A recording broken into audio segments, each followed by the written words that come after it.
How's it? How's it out there in Saudi at the moment? To sum up in one word, hot.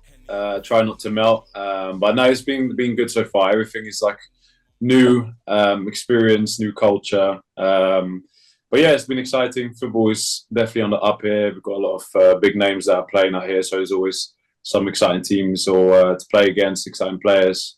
But yeah, very different to what I was used to in Greece and then in England before that. So, Bro, obviously touching on that, we've been talking for a couple months now. What was the journey like in terms of making the move to Saudi? Like, what is the process? Do you just run and get a phone call like, "Yo, it's happening"? Like, what?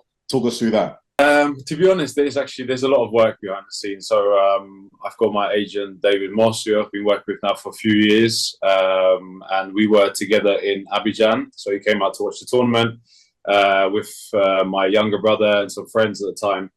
And as the tournament kind of progressed and things were going well, then we started seeing some news. Then I think Fabrizio Romano dropped like a bombshell, which obviously at the moment he seems to know everything. So all of a sudden was this Saudi tour going on.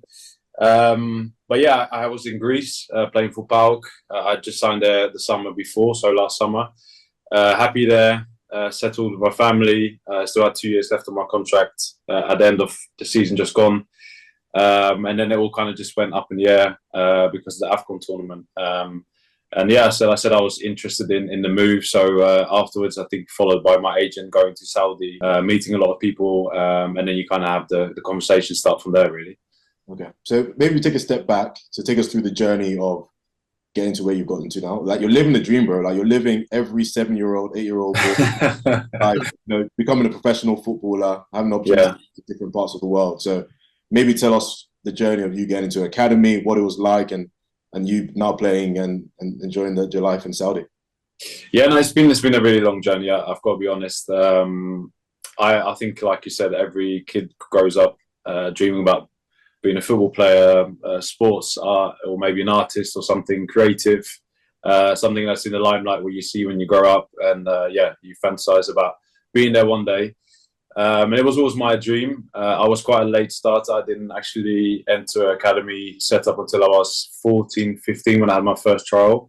That was at Fulham at the time. So I was going to a boarding school in Bishop Stortford in Hertfordshire, just outside of London. And my dad's dream was for me to go to school there, finish my GCSEs, A-levels, university. I think a familiar story for a lot of children with maybe an African heritage or maybe a second generation from where that would have not been very easy to achieve. So when I turned around and said I wanted to leave school at year 11 to sign a scholarship contract at Tottenham, that was a difficult time, so to speak. But yeah, I think my mum always backed me, so she was great. She kind of said to me, okay, if this is something that you really want to do, and of course, growing up, wanted to play football. I think she really understood that it was like a once-in-a-lifetime opportunity. So that was kind of the start of it. Then I did FIFA career modes, played in, I think, 7 or 8 different countries now. Just trying to learn my trade, become a first-team player, work my way up. Made it back to England when I was 25, 26. Played in the Premier League with Watford for a season. Before that, played in Serie A in Italy, and then afterwards I followed to go back to Italy.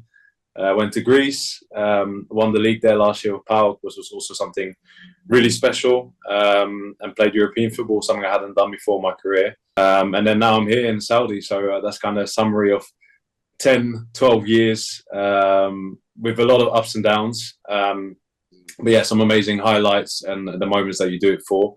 And I think as you kind of go on, your ambition changes a bit. Of course, you want to be the best, but I never close my eyes and think about Ballon d'Or, that kind of stuff. I've got 3 young kids now, and you try and think about providing for your family and enjoying what you've done so far and making the most of a career, really.